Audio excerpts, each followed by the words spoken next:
All right, here's another video on our linear equations series. This one is on finding the slope of a line in the Cartesian plane. Let's have a look.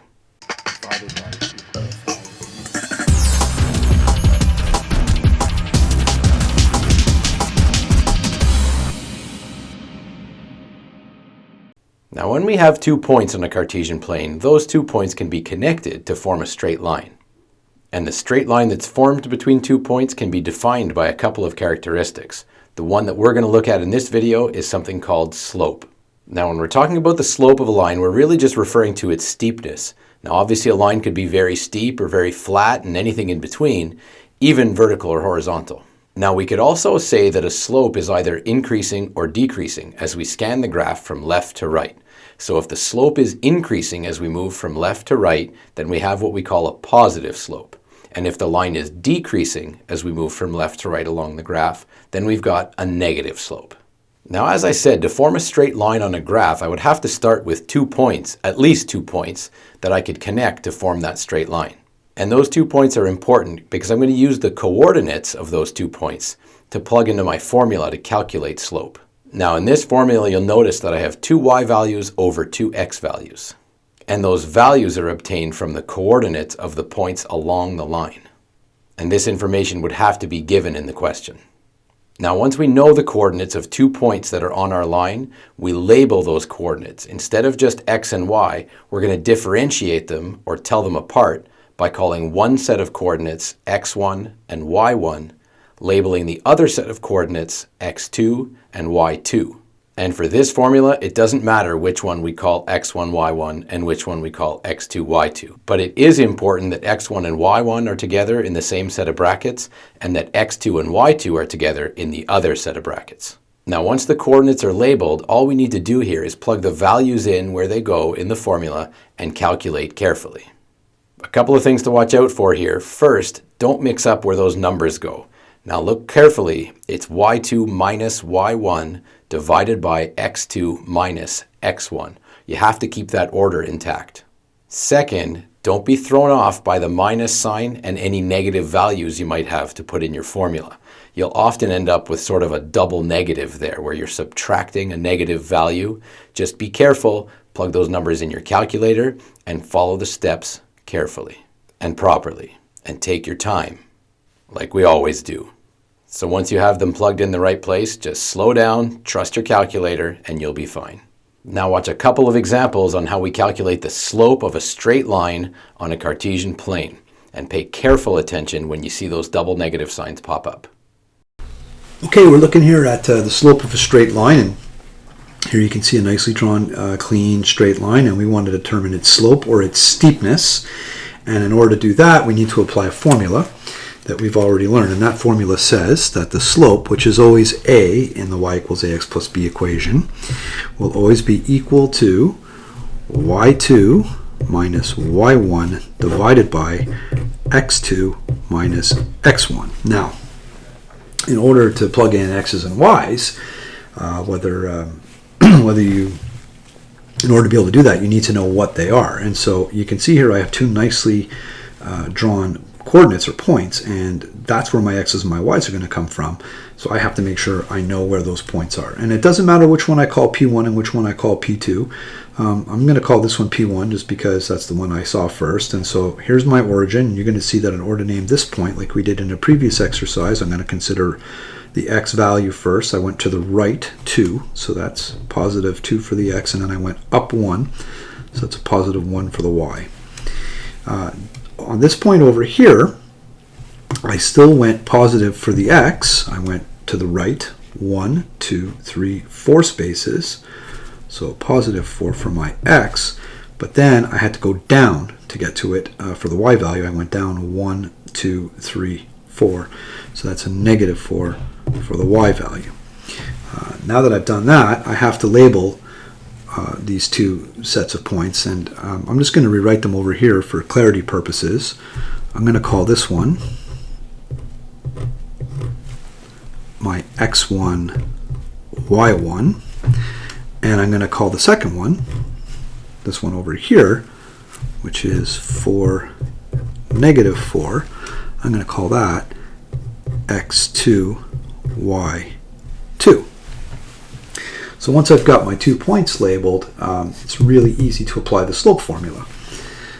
I'm going to say A equals, now, y2 minus y1. So my y2 is over here, it's -4, and I'm going to subtract y1. Make sure that you don't mix your x's with your y's in this formula. Okay, so you have to make sure you know you're dealing with the y's first of all, and you have to know that that y2 is the first one in the formula. So once I've labeled this x1, y1, and x2, y2, I have to stick with that labeling.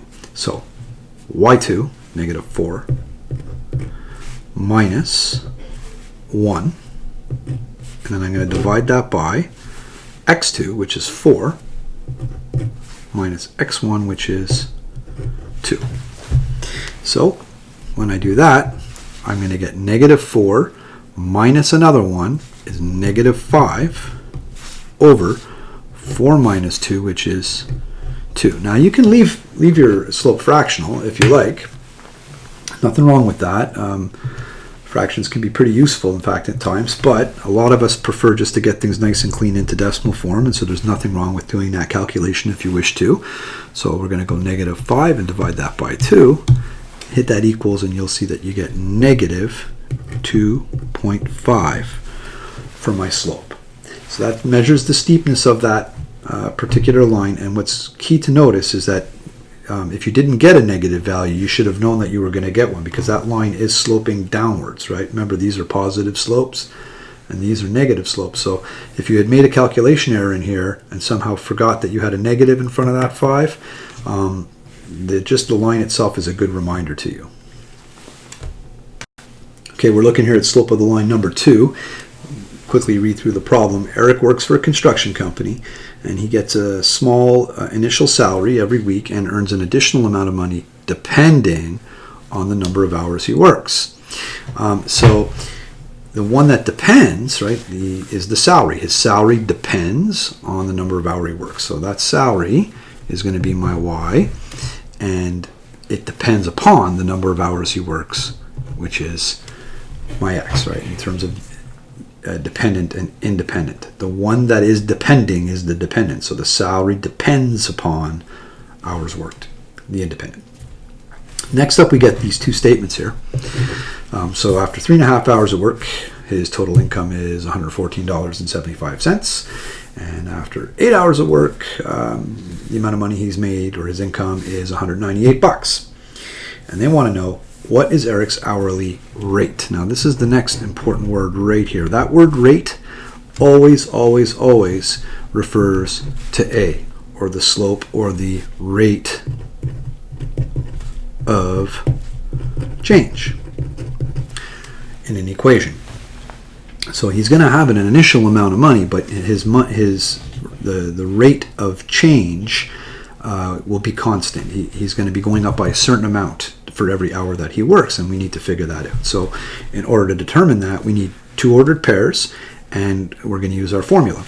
I'll remind you of the formula first, where the rate will be equal to y2 minus y1 divided by x2 minus x1. So we need some x's and y's, and they're going to come from right here in the problem. So 3.5 hours of work, his income is 114. So hours, as we've determined our independent variable, those are our x's, and those over there will be our y's, the amount that we earn. Here's another x over here with a corresponding y over there. So the two ordered pairs will be 3.5 comma 114.75. There's our first point, if you will, and our second point will be 8 comma 198. The order in which we label these is insignificant. We can call this one P1 or this one P1, doesn't matter. But once we've made that decision, we have to stick with it for the formula. So I'm going to call this one X1, and that will be its matching Y1. Think of it as, a P1 will have an X1 and a Y1. And my P2 will have an X2 and a Y2. And so now, for the purposes of this equation, I just have to respect the order that they're being given. I'm going to bring my calculator in for this one because the numbers are a little bit more complex. And we'll start off by first just copying out those numbers, which is never a bad thing to do. So y2, 198, minus y1, 114.75. And then when that's calculated, I'll divide that by, so y2 minus y1 over x2, 8, minus x1, which is 3.5. And when that's all simplified, I'll have my rate of change. So let's see what that gets for the top of the fraction. 198 minus 114.75, giving me 83.25. So the change in y, or the difference in the y's, is 83.25, and now the x is going to be 8 minus 3.5 on the bottom of that fraction.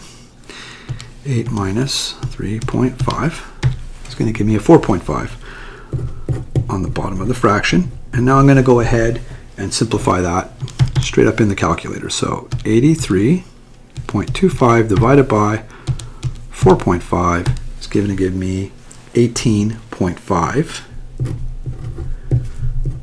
as my rate of change. Now, since we're dealing with money, because we know that A is representing a salary, we could call that 18.50, 50 cents, $18.50 if we wanted to, or we could just leave it as A is equal to 18.5. So that right there is my rate, or my rate of change.